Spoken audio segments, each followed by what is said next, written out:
Ano-ano nga ba ang pagkakaiba nitong dalawa? Pag-usapan natin. Tara!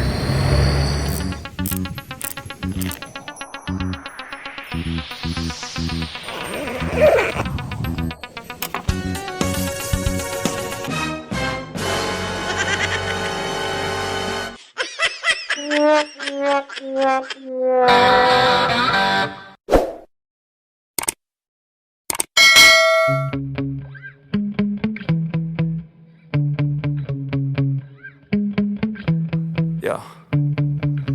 Sometimes I get so mad, there's no controlling me. My thoughts get so bad, I'm like, I might grab a bat, I don't know. My wrath, my blood boils over like, oh God, here goes. I lost all feeling from my head to my toes. You said some shit that I can't let go, so just stay tuned for the rest of the show.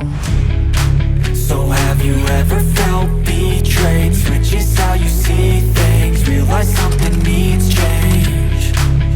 Cause I know you got me f***ed up. Let me show you what's up. Cause enough is enough. I'll take a face full of pavement just to make a statement. I know there's no turning back. Oh God, adrenaline wasted, so mad I can taste it. I know there's no turning back. I'll do what it takes, I ain't making mistakes like that. I'll bleed on your face to make you go take it back. I'll lose my shit, I go crazy when I'm mad.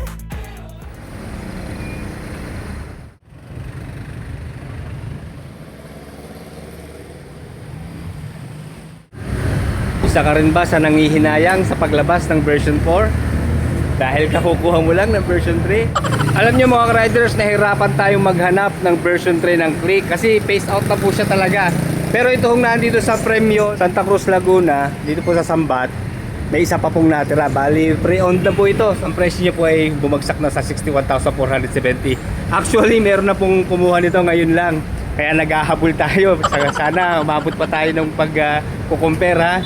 At ito po talaga ay magandang comparison sa dalawang motorsiklo na to. Ito pong Honda Click version 3 na 125 at ito pong bagong labas ng Honda Click version 4. Naisipan po natin gawan ng comparison para doon po sa mga nangihinayang at nagagandahan sa version 4. Pag-usapan natin kung ano nga po ba ang kanilang pagkakaiba.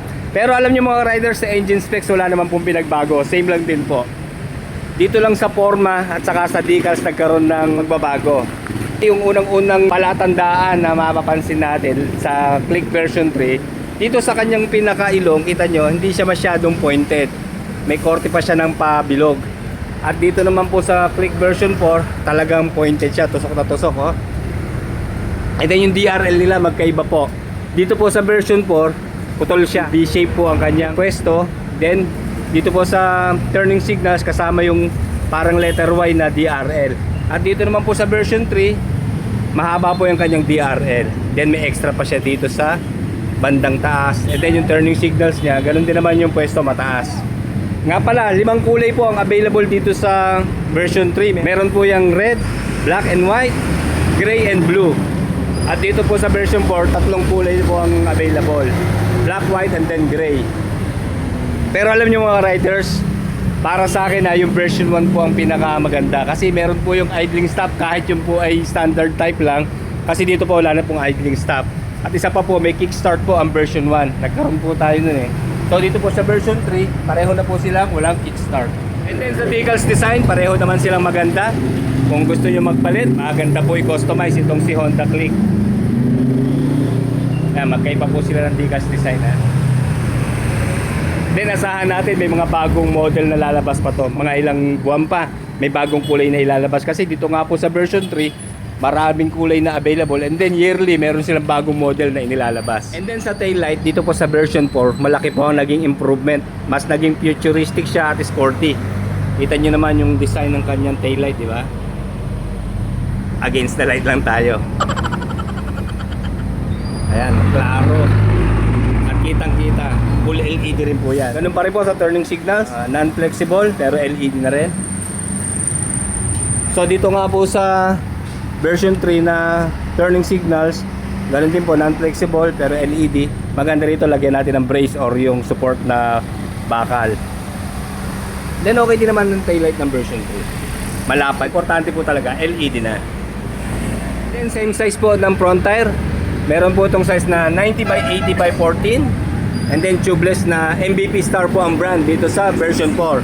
At federal tire naman po dito sa version 3. Then pareho pong matte black lang yung kanilang mga mag wheels. Front suspension po, pareho silang telescopic fork. At pareho din po silang black ang kulay.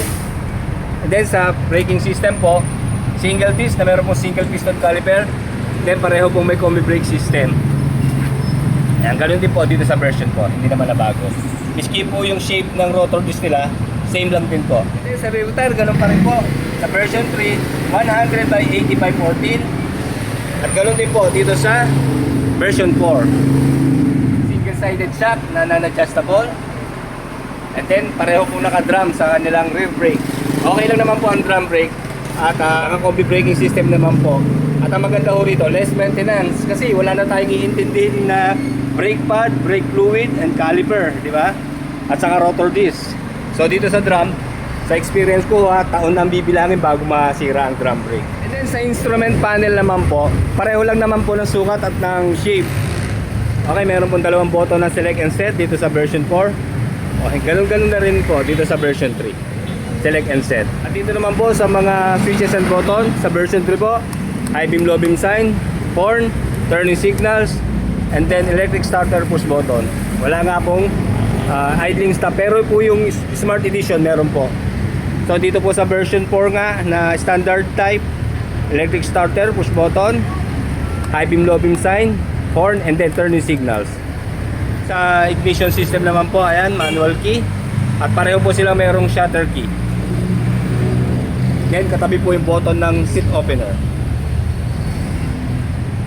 And then dito naman po sa kanilang mga packet, check natin ha. Yan, ipupush lang. Bali dito po sa version 3 ay type A po ang kanyang charging port. Then malalim na packet dito sa left side. At dito naman po sa version 4, ito maganda, meron ng hawakan itong kanyang takip para hindi na mahirap ilahin. Okay, dito naman po type C na po yung kanyang charging port.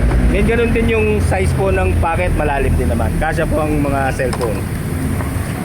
Then nagkaroon ng pagbabago po sa grab bar. Dito po sa version 3, medyo patusok po yung grab bar niya. Matte axis gray ang kulay po. And then bakal naman po siya. At dito naman po sa version 4, matte black na letter M ang shape. Kaya magkaiba sila sa grab bar. Sa klase naman po ng seat cover na ginamit, pareho lang po mga riders dun sa version 3. Bali single tone lang po siya, wala nang stitches. At makapal na seat cover, hindi naman madulas. Pati po yung shape, pareho lang po mga riders. At yung sukat naman po nito, pareho din po sila merong seat height na 769mm at 131mm na ground clearance.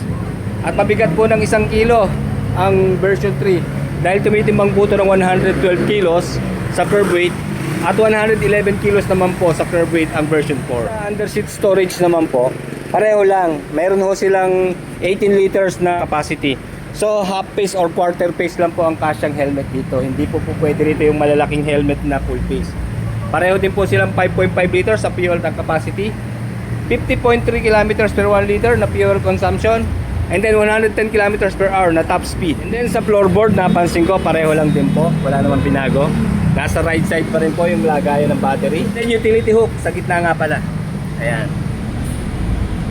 And then sa kanila mo pong stock na muffler, hindi naman nabago, ganun pa rin po. Dito po sa tip, yung heat guard niya kulay silver, combine ng gray, and then plastic na heat guard.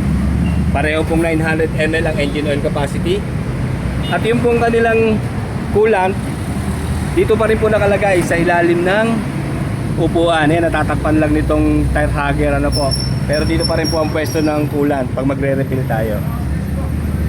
Dito po sa preno sa kaliwa, meron po parehong park brake lock ang version 3 at version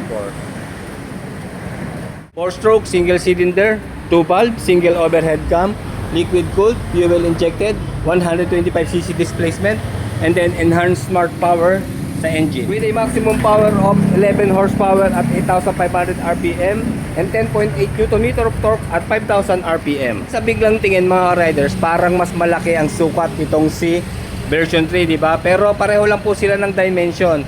Sa Sa length po, pareho po silang 1919mm. And then 679 po na width. Kala ko mas malapad po itong version 3 pero same lang po ng sukat. And then sa height naman po, 1075mm at 1280mm naman po sa wheelbase. Dito po sa Premio Santa Cruz Laguna, ang cash price po itong version 3. Although wala na po ito ha, nakuha na po itong last unit nila ngayong araw lang din po. 81,600 po sa cash price. At sa Click version 4 naman po, 82,500 po sa cash price. Dito lang po yan sa Premio Santa Cruz Laguna. And then may down payment po sila na 5,500. At sa isang taon po, 8,255.